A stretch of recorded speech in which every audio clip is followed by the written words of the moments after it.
boys and girls. Mrs. Rose here. Bailey's going to join us for a few moments. Today we are going to read Chapter 5 of Bridge to Terabithia. It is titled The Giant Killers. So go ahead, grab your book, turn to page 48. Chapter 5, The Giant Killers. Leslie liked to make up stories about the giants that threatened the peace of Terabithia, but they both knew that the real giant in their lives was Janice Avery. Of course, it wasn't only Jess and Leslie that she was after. She had two friends, Wilma Dean and Bobby Sue Henshaw, who were almost as big as she was, and the three of them would roam the playground, grabbing up hopscotch rocks, running through jump ropes, and laughing while second graders screamed. They would even stand outside the girls' room first thing every morning and make the little girls give them their milk money before they'd let them go to the bathroom. Maybelle, unfortunately, was a slow learner. Her daddy had bought her a package of Twinkies, and she was so proud that as soon as she got on the bus, she forgot everything she knew and yelled to another first grader, "Guess what I got in my lunch today, Billie Jean?" "What?" "Twinkies!" she shouted so loud you could have heard her in the back seat even if you were deaf in both ears. Out of the corner of his eye, Jess thought he saw Janice Avery perk up. When they sat down, Maybelle was still screeching about her dadgum Twinkies over the roar of the motor. "My daddy brung 'em to me from Washington." Jess threw another look at the back seat. "You better shut up about those dang Twinkies," he said in her ear. "You just jealous 'cause daddy didn't bring you none." "Okay," he shrugged across her head at Leslie to say, "I warned her, didn't I?" And Leslie nodded back. Neither of them was too surprised to see Maybelle come screaming toward them at recess time. "She stole my Twinkies!" Jess sighed. "Maybelle, didn't I tell you? You gotta kill Janice Avery. Kill her, kill her, kill her." "Shh," Leslie said, stroking Maybelle's head. But Maybelle didn't want comfort. She wanted revenge. "You gotta beat her up into a million pieces." He'd sooner tangle with Mrs. Godzilla herself. "Fighting ain't gonna get back nothing, Maybelle. Them Twinkies is well on the way to patting Janice Avery's bottom by now." Leslie snickered, but Maybelle was not to be distracted. "You're just yeller, Jessie Aarons. If you wasn't yeller, you'd beat somebody up if they took your little sister's Twinkies." She broke into a fresh round of sobbing. Jess stiffened. He avoided Leslie's eyes. Lord, there was no escape. He'd have to fight the female gorilla now. "Look, Maybelle," Leslie was saying, "if Jess picks a fight with Janice Avery, you know perfectly well what will happen." Maybelle wiped her nose on the back of her hand. "She'll beat him up." "No, he'll get kicked out of school for fighting a girl. You know how Mr. Turner is about boys who pick on girls." "She stole my Twinkies." "I know she did, Maybelle, and Jess and I are going to figure out a way to pay her back for it. Aren't we, Jess?" He nodded vigorously. Anything was better than promising to fight Janice Avery. "What you gonna do?" "I don't know yet. We'll have to plan it out very carefully, but I promise you, Maybelle, we'll get her." "Cross your heart and hope to die?" Leslie solemnly crossed her heart. Maybelle turned expectantly to Jess, so he crossed his too, trying hard not to feel like a fool, crossing his heart to a first grader in the middle of the playground. Maybelle snuffled loudly. "It ain't as good as seeing her beat to a million pieces." "No," said Leslie, "I'm sure it isn't. But with Mr. Turner running this school, it's the best we can do. Right, Jess?" "Right." That afternoon, crouched in the stronghold of Terabithia, they held a council of war. How to get Janice Avery without ending up squashed or suspended, that was their problem. "Maybe we could get her caught doing something." Leslie was trying out another idea after they had both rejected putting honey on her bus seat and glue in her hand lotion. "You know she smokes in the girls' room. If we could just get Mr. Turner to walk past while the smoke is pouring out—" Jess shook his head hopelessly. It wouldn't take her 5 minutes to figure out who squawked. There was a moment of silence while they both considered what Janice Avery might do to anyone who reported her to the principal. "We gotta get her without her knowing who done it." "Yeah," Leslie chewed away at a dried apricot. "You know what girls like Janice Avery hate most?" "What?" "Being made a fool of." Jess remembered how Janice had looked the day he'd made everyone laugh at her on the bus. Leslie was right. There was a crack in the old hippo hide. Yeah, he nodded, beginning to smile. Yeah. Did we get her about being fat? How about, Leslie began slowly, how about boys? Who's she stuck on? Willard Hughes, I reckon. Every girl in the 7th grade slides to the ground when he walks by. Yeah, Leslie's eyes were shining. The plan came all in a rush. We write her a note, you see, and pretend it's from Willard. Jess was already getting a pencil from the can and yanking a piece of notebook paper out from under a rock. He handed them to Leslie. No, you write. My handwriting is too good for Willard Hughes. He got set and waited. Okay, she said. Dear Janice. No, dearest Janice. Jess hesitated, doubtful. Believe me, Jess, she'll eat it up. Okay. Dearest Janice. Don't worry about punctuation or anything. We have to make it look as if Willard Hughes really wrote it, okay? Dearest Janice, maybe you won't believe me, but I love you. You think she'll... he asked as he wrote it down. I told you, she'll eat it up. Girls like Janice Avery believe just what they want to in this kind of situation.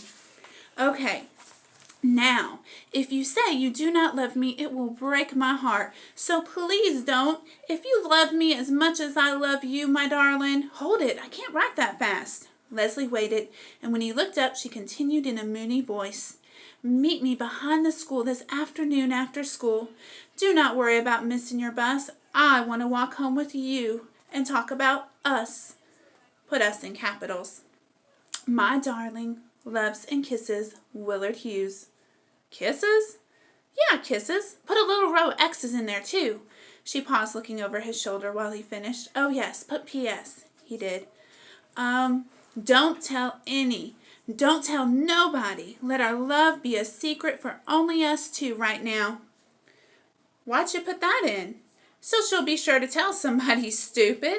Leslie reread the note, nodding approval. Good, you misspelled believe, and two. She studied it a minute longer. Gee, I'm pretty good at this. Sure, you probably had some big secret love down in Arlington.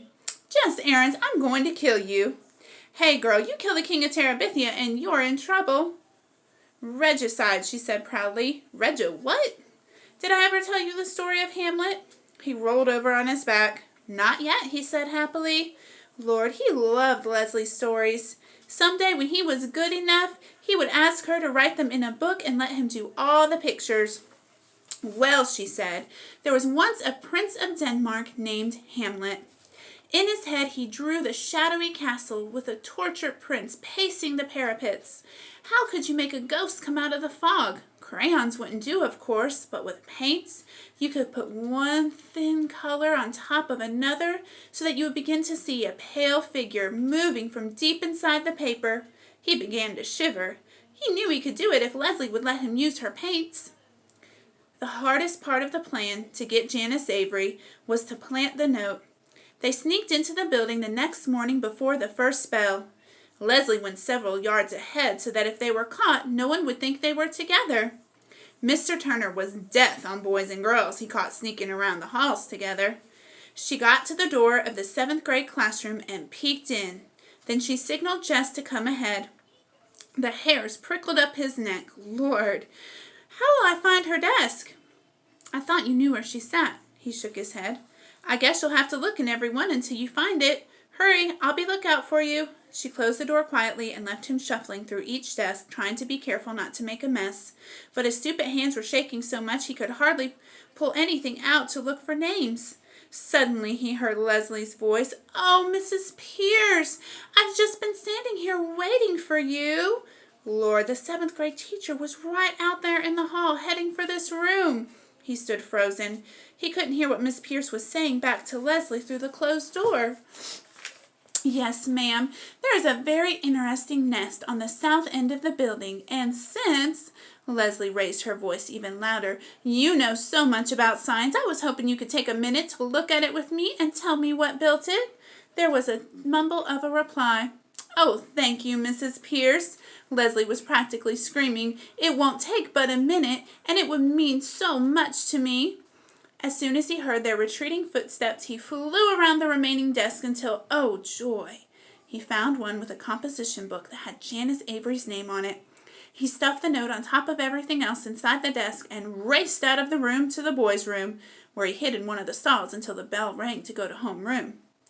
At recess time, Janice Avery was in a tight huddle with Wilma and Bobby Sue. Then instead of teasing the little girls, the three of them wandered off, arm in arm, to watch the big boys' football. As the trio passed them, Jess could see Janice's face all pink and prideful. He rolled his eyes at Leslie, and she rolled hers back at him. As the bus was about to pull out that afternoon, one of the 7th grade boys, Billy Morris, yelled up to Miss Prentice that Janice Avery wasn't on the bus yet. "It's okay, Miss Prentice," Wilma Dean called up. "She ain't riding this evening." Then in a loud whisper, "Reckon you all know that Janice has a heavy date with you-know-who." "Who?" asked Billy. "Willard Hughes. He's so crazy about her he can't hardly stand it. He's even walking her all the way home." "Yeah? Well, the 304 just pulled out with Willard Hughes on the back seat. He's got a big date. He doesn't seem to know much about it." "You lie, Billy Morris." Billy yelled a cuss word, and the entire back seat plunged into a heated discussion as to whether Janice Avery and Willard Hughes were or were not in love, and were or were not seeing each other secretly. As Billy got off the bus, he hollered to Wilma, "You just better tell Janice that Willard is going to be mad when he hears what she's spreading all over the school." Wilma's face was crimson as she screamed out the window, "Okay, you dummy, you talk to Willard. You'll see. Just ask him about that letter. You'll see." "Poor old Janice Avery," Jess said, as they sat in the castle later. "Poor old Janice. She deserves everything she gets and then some." "I reckon," he said, "but still." Leslie looked stricken. "You're not sorry we did it, are you?" "No, I reckon we had to do it, but still." "Still what?" He grinned. "Maybe I got this thing for Janice like you got this thing for killer whales." She punched him in the shoulder. "Let's go out and find some giants or walking dead to fight. I'm sick of Janice Avery."